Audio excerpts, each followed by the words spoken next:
وہ بڑے عاجز اور سادے آدمی تھے. لوگ سمجھتے ہیں کہ فلانا بندہ بڑا ڈاڈا ہے.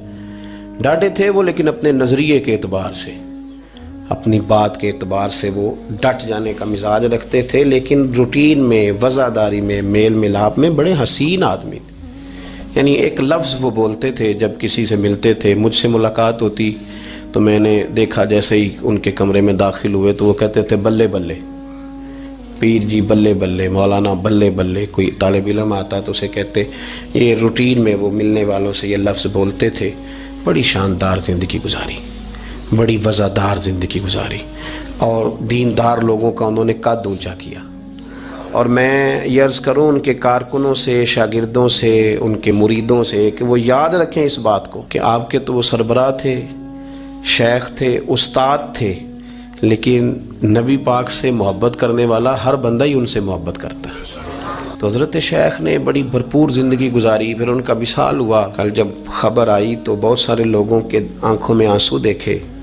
تو چونکہ میرے ذہن میں بھی کچھ بات تھی تو ان کا آنا جانا، اٹھنا بیٹھنا، ملنا ملانا، پیار کرنا، سادگی، عاجزی. میں بتا رہا ہوں کہ ابھی 1 ماہ نہیں ہوا میری ان سے تفصیل سے ملاقات ہوئی، تو اس میں وہ ہنسے بھی اور روئے بھی.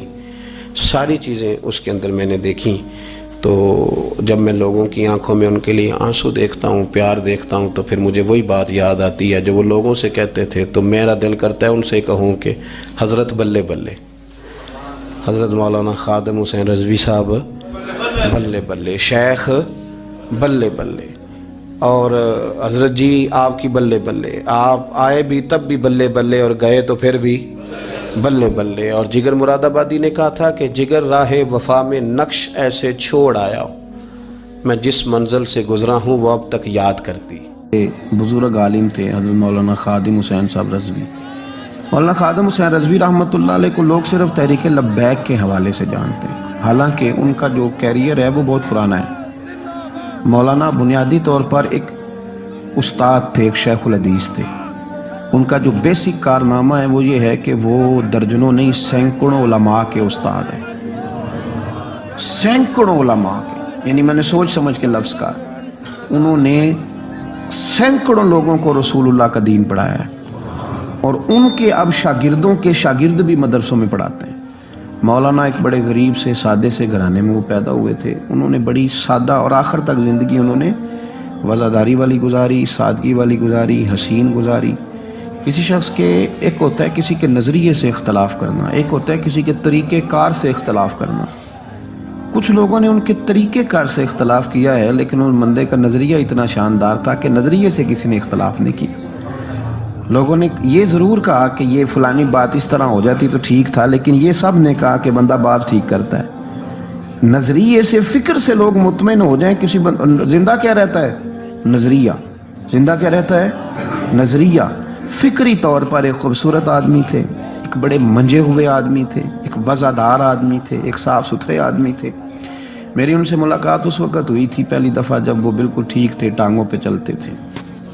ان کے جو استاد گرامی تھے حضرت مولانا عبدالحکیم صاحب شرف قادری رحمۃ اللہ علیہ، بہت جید عالم تھے. میں ان کو ملنے کے لیے جاتا تھا تو حضرت بھی وہاں پڑھایا کرتے تھے لاہور جامعہ نظامیہ میں. تو وہاں ان سے پہلی ملاقات ہوئی. پھر انہوں نے جو جماعت سب سے پہلے بنائی تھی اس کا نام تھا انجمن فدا، یعنی ختم نبوت. اس جماعت سے انہوں نے کام کا آغاز کیا، اور بڑے اوائل میں، بڑے شروع میں انہوں نے ختم نبوت کے تعلق سے مختصر سے کام کا آغاز کیا، اور بڑی جلدی ان کا کام پھیل گیا. مکی پیر مکی دربار میں یہ اوقاف کی مسجد کے سرکاری خطیب تھے، لیکن حضرت ممتاز قادری صاحب رحمۃ اللہ علیہ کی شہادت پہ انہوں نے سرکاری ملازمت چھوڑ دی تھی. اس کے بعد انہوں نے بڑی محنت کی، بڑی جد و جہد کی، بڑی کاوش کی. بیمار اور معذور ہونے کے باوجود بڑی کوششیں فرمائیں، اور بڑے نڈر تھے، بڑے بے باک تھے، بڑے خوبصورت تھے. سب سے بڑی بات یہ تھی کہ سکہ عالم دین تھے.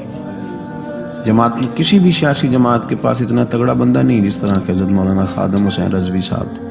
میری ان سے تسلسل جیل جانے سے پہلے میں ملا، جیل سے آئے تو پھر ملا. میں گرچہ ان کی جماعت میں کبھی شامل نہیں ہوا، لیکن فکری طور پر ان سے جو کہ پہلے کا ایک تعلق تھا، ابھی بھی 24 اکتوبر کو پچھلے مہینے کی وہ گجرات جا رہے تھے تو کچھ دیر ہمارے پاس رکے، اور دیر تک وہ باتیں کرتے رہے، اور دیر تک ان کی میں باتیں سنتا رہا.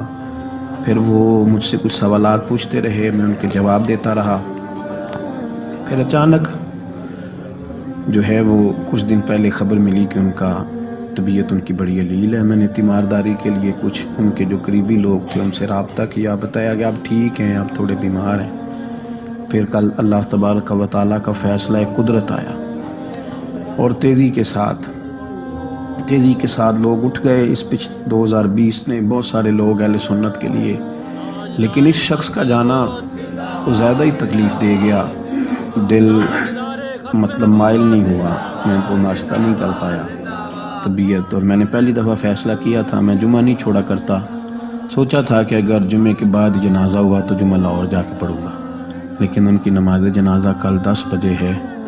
اس طرح کے لوگ کم آتے ہیں دنیا میں، اور شاید ان لوگوں کا وقت بھی تھوڑا ہوتا ہے، اور اللہ پاک شاید ایسے لوگوں کو جلدی ہی اپنی بارگاہ ناز کی طرف لے جاتا ہے۔ ایک شعر جگر مراد آبادی نے کہا تھا کہ جگر راہ وفا میں نقش ایسے چھوڑ آیا ہوں، میں جس منزل سے گزرا ہوں وہ اب تک یاد کرتی ہے۔ اور مجھے نا ایک دفعہ کسی شخص نے کہا کہ آپ کے خاندان کا قبرستان کہاں کر کے ہے؟